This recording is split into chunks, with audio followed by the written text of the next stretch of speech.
नमस्कार दोस्तों, स्वागत है एक बार फिर आपके अपने YouTube चैनल जीवा स्टडी पर। तो राजस्थान कोऑपरेटिव बैंक में जो राजस्थान जीके का पार्ट है उससे रिलेटेड हम क्लास स्टार्ट कर चुके हैं और आज अपनी दूसरी क्लास है। और आपने पिछली क्लास देखी होगी, मैं एक क्वेश्चन में आपके बहुत सारे डिटेल से क्वेश्चन कवर करवाने की कोशिश कर रहा हूँ। एक बात आपको ये ध्यान में रखनी है कि अगर आप राजस्थान जीके पढ़ना चाहते हो, जिसने पहले नहीं पढ़ा है, तो एमसीक्यू फॉर्म में ही राजस्थान जीके को पढ़े। इसका कारण ये है कि आपके पास टाइम कम है, क्योंकि दिसंबर में एग्जाम प्रस्तावित है और एग्जाम टाइम पर ही होगा, क्योंकि आईबीपीएस एग्जाम करवाएगा। ठीक है, तो एमसीक्यू फॉर्म में पढ़े। और अगर आपको बुक लेनी है तो आप किसकी भी ले सकते हो, सिकवाल की ले सकते हो या फिर नेट से ही कोई पीडीएफ डाउनलोड कर सकते हो। ठीक, तो चलो स्टार्ट करते हैं आज अपनी क्लास। इसमें सबसे मेन क्वेश्चन है, देखो ऊपर से आएगा राजस्थान जीके, ज्यादा डीपली नहीं आएगा। तो बैराट की पहाड़ियां जो जयपुर में है, ठीक है, एक तो ये क्लियर हो गया आपको कि बैराट की पहाड़ियां कहां पर है, जयपुर में। वहां से कौन सी नदी निकलती है, ठीक है, तो कौन सी नदी निकलती है जल्दी से बताएं। घग्गर नदी, बेडच नदी, पार्वती नदी या बाणगंगा नदी?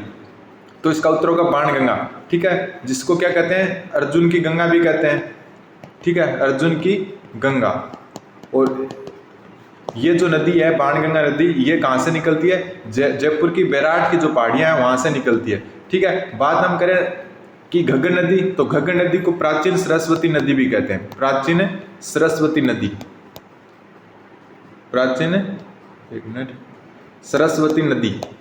दूसरी घग्गर नदी की बात करें तो घग्गर नदी जो है हनुमानगढ़ और गंगानगर दो ही जिलों में बहती है राजस्थान में, हनुमानगढ़ प्लस गंगानगर, तो ये ध्यान रखना आप।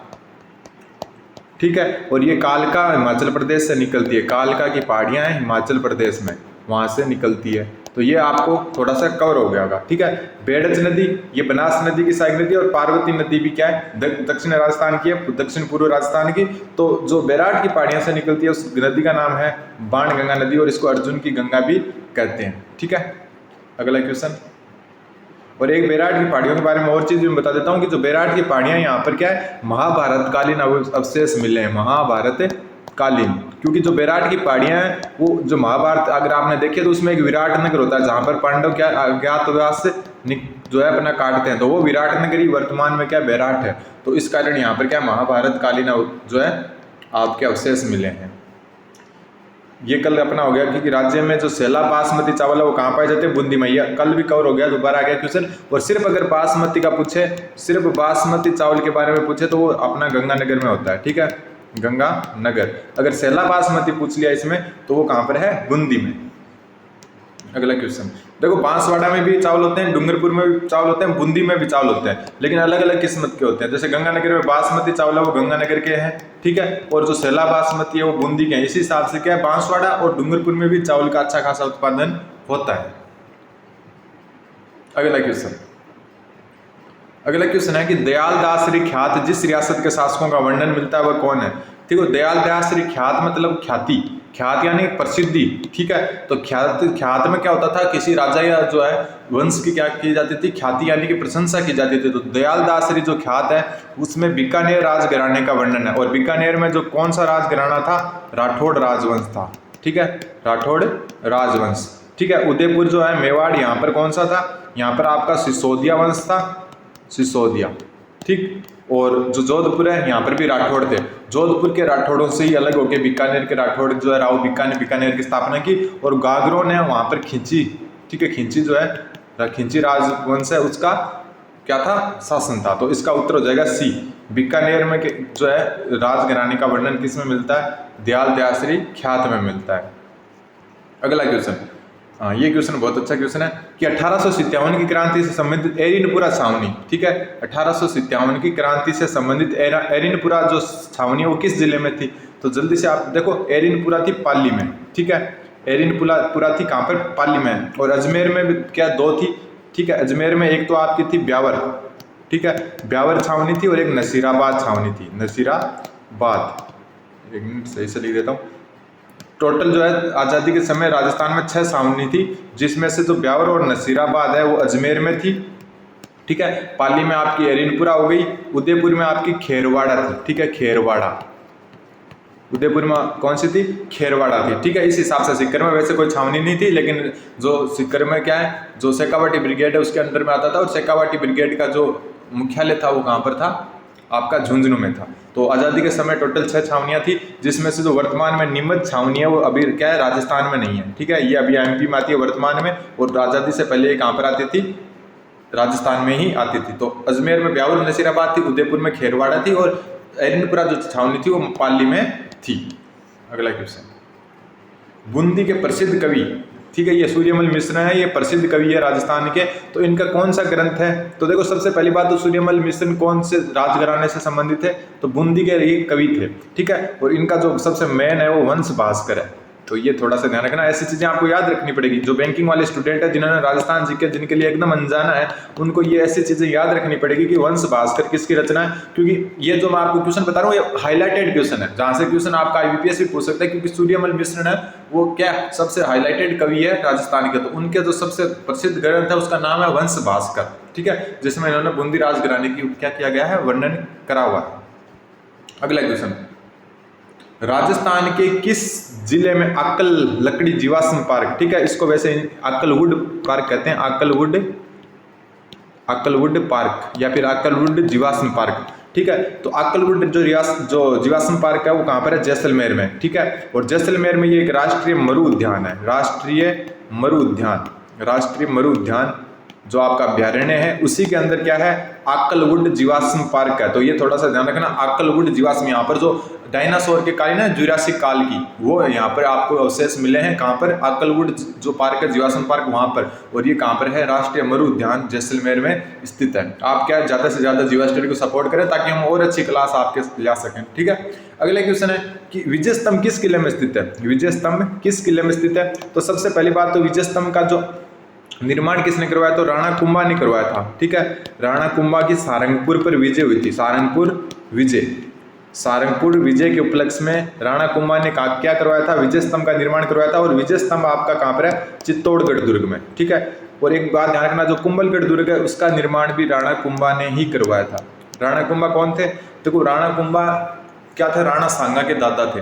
ठीक है, और राणा सांगा महाराणा प्रताप के दादा थे। तो इस हिसाब से आप देख सकते हो कि कौन थे, जो है राणा कुंभा। तो राणा कुंभा राणा सांगा के दादा थे, राणा सांगा राणा प्रताप के दादा थे। तो आपका जो विजय स्तंभ है वो कहाँ पर है, चित्तौड़गढ़ दुर्ग में। ठीक है, और कुंभलगढ़ दुर्ग भी क्या है, राणा कुंभा ने बनवाया था। और कुंभलगढ़ दुर्ग में जो है भारत की सबसे जो बड़ी दीवार है, जिसे भारत की दीवार कहते हैं। ठीक है, सबसे बड़ी दीवार है भारत की, वो कुंभलगढ़ में ही है और 36 किलोमीटर लंबी है। ध्यान रखना, 36 किलोमीटर लंबी दीवार है, भारत की दीवार भी कहते हैं उसको। वो कहाँ पर है आपकी, कहाँ पर है, कुंभलगढ़ में। और विजय स्तंभ कहाँ पर आपका, चित्तौड़गढ़ में। और किसने बनवाया था, राणा कुंभा ने। किस उपलक्ष्य में, सारंगपुर विजय के उपलक्ष्य में। मैं आपको क्या एक से अधिक जो क्वेश्चन है वो कवर करवाने की कोशिश कर रहा हूँ साथ साथ में, तो थोड़ा सा आप अच्छे से सपोर्ट भी करें और अच्छे से देखते भी रहें। ठीक, अगला क्वेश्चन, फिर एक क्रांतिकारी, हाँ ये भी क्वेश्चन देखो, मैं जो भी क्वेश्चन आपको करवा रहा हूँ ना वो हाईलाइटेड क्वेश्चन है। ठीक है, थोड़े से डीप है लेकिन हाईलाइटेड है, तो आप डायरेक्ट याद रख सकते हो, ज्यादा डिटेल में इनके जाने की जरूरत नहीं है। अगला क्वेश्चन है कि क्रांतिकारी रचना चेतावनी रा चुंगटिया। ठीक है, चेतावनी रा चुंगटिया किसकी रचना है, तो ये जो आपकी केसरी सिंह भारत की रचना है। ठीक, केसरी सिंह भारत चेतावनी रा चुंगटिया, इसमें क्या है, 13 छंद थे या फिर कह सकते हो सरोटे थे या सोरटे थे। ठीक है, 13 सरोटे थे या 13 क्या है श्लोक मान सकते हो, इस टाइप से 13 थे। और ये केसरी सिंह भारत ने लिखी थी चेतावनी रा चुंगटिया। ठीक है, किसके लिए, मेवाड़ के जो शासक थे उस टाइम फतेह सिंह। ठीक है, फतेह सिंह थे मेवाड़ के शासक, उनको क्या दिल्ली दरबार में जाने से रोकने के लिए, कि अंग्रेजों की गुलामी से बचने के लिए इन्होंने चेतावनी रा चुंगटिया नाम से लिखी थी। तो ये आप डायरेक्ट याद रख सकते हो कि चेतावनी रा चुंगटिया किसकी रचना है, केसरी सिंह भारत की। ठीक है, इतना डिटेल से नहीं पूछेंगे आपको कि कितने सोरटे थे, लेकिन फिर भी मैं आपको बता देता हूँ 13 इसमें श्लोक टाइप से थे, 13 छंद थे। ठीक है, और ये मेवाड़ महाराजा जो है फतेह सिंह, उनको रोकने के लिए दिल्ली दरबार में जाने से इन्होंने लिखी थी। अगला क्वेश्चन कि राजस्थान राज्य अभिलेखागार, ये भी बहुत इंपॉर्टेंट है। राजस्थान राज्य अभिलेखागार का मुख्यालय कहाँ पर स्थित है। ठीक है, राजस्थान राज्य अभिलेखागार जो है उसका मुख्यालय आपका बीकानेर में है। ठीक है, अभिलेखागार एक प्रकार से म्यूजियम है। ठीक है, म्यूजियम है और इसका मुख्यालय कहाँ पर है, म्यूजियमों का जो मतलब मेन है अभिलेखागार, वहाँ इसका मुख्यालय कहाँ पर है, म्यूजियम टाइप से होता है ये, इसका मुख्यालय है आपका बीकानेर में। तो राजस्थान राज्य अभिलेखागार का मुख्यालय बीकानेर में है। ठीक है। अब राजस्थान का एकीकरण का श्रेय किसको जाता है, तो ये आपको पता ही है, राजस्थान के एकीकरण का जो है या फिर भारत के किसी भी रियासतों के एकीकरण का जो श्रेय जाता है वो सरदार वल्लभ भाई पटेल को जाता है। और ये राजस्थान का एकीकरण 7 चरणों में हुआ है, ये भी ध्यान रखना, क्योंकि जो बैंकिंग के स्टूडेंट है उनको इतना थोड़ा सा क्या राजस्थान जी के कमजोर है। तो राजस्थान का एकीकरण 7 चरणों में हुआ। सरदार वल्लभ भाई पटेल जो है उन्होंने एकीकरण में मुख्य भूमिका निभाई थी। और जो 7 चरण है उनमें से आपको ये भी ध्यान रखना है कि राजस्थान का जो अंतिम निर्माण हुआ था वो 30 मार्च, ठीक है, 30 मार्च जो राजस्थान दिवस के रूप में मनाया जाता है, 30 मार्च 1949 को हुआ था। तो ये भी आपको ध्यान रखना। उसके ये वैसे 5वां चरण ही था, लेकिन कुल मिला के क्या है, जो 30 मार्च को एक वृहद राजस्थान आपका क्या है अस्तित्व में आया था। अगला क्वेश्चन, मेवाड़ जो है उसका बिचौलिया आंदोलन किसके नेतृत्व में हुआ था। तो मेवाड़ का जो बिचौलिया आंदोलन था वो विजय सिंह पथिक, इनका नाम सुना होगा आपने। तो जो बिचौलिया किसान आंदोलन है वो विजय सिंह पथिक के जो है नेतृत्व में हुआ था। अगला क्वेश्चन, कि प्रसिद्ध राजस्थानी नृत्यांगना गुलाबो का संबंध किससे है। तो गुलाबो जो है इसका संबंध कालबेलिया नृत्य से। ये सारी चीजें क्या फेमस है, गुलाबो का संबंध किससे, कालबेलिया से। अगला लास्ट क्वेश्चन है आज का, कि खारे पानी की झील कौन सी है। तो खारे पानी की झील है पंचपदरा। पंचपदरा कहाँ पर है, बाड़मेर में, ठीक है। और राजसमंद झील है, ये मीठे पानी की है। फायसागर मीठे पानी के जयसमंद, ये सबसे बड़ी झील है राजस्थान की, राजस्थान की सबसे बड़ी झील, सबसे बड़ी झील। और जयसमंद झील कहाँ पर है आपकी, जयसमंद, एक मिनट, जयसमंद झील है आपकी उदयपुर में। फायसागर झील है, ये भी मीठे पानी की है, अजमेर में। और राजसमंद झील राजसमंद में ही। तो कुल मिला के बाड़मेर की जो पंचपदरा झील है वो क्या खारे पानी की झील है। तो उम्मीद है कि आपको अच्छा लगे हम क्वेश्चन। अगले 15 क्वेश्चन हम अगले वीडियो में देखेंगे। आप कोई भी बुक से क्या कवर कर सकते हो इनको। धन्यवाद, बन रहे जीवा स्टडी के साथ, धन्यवाद।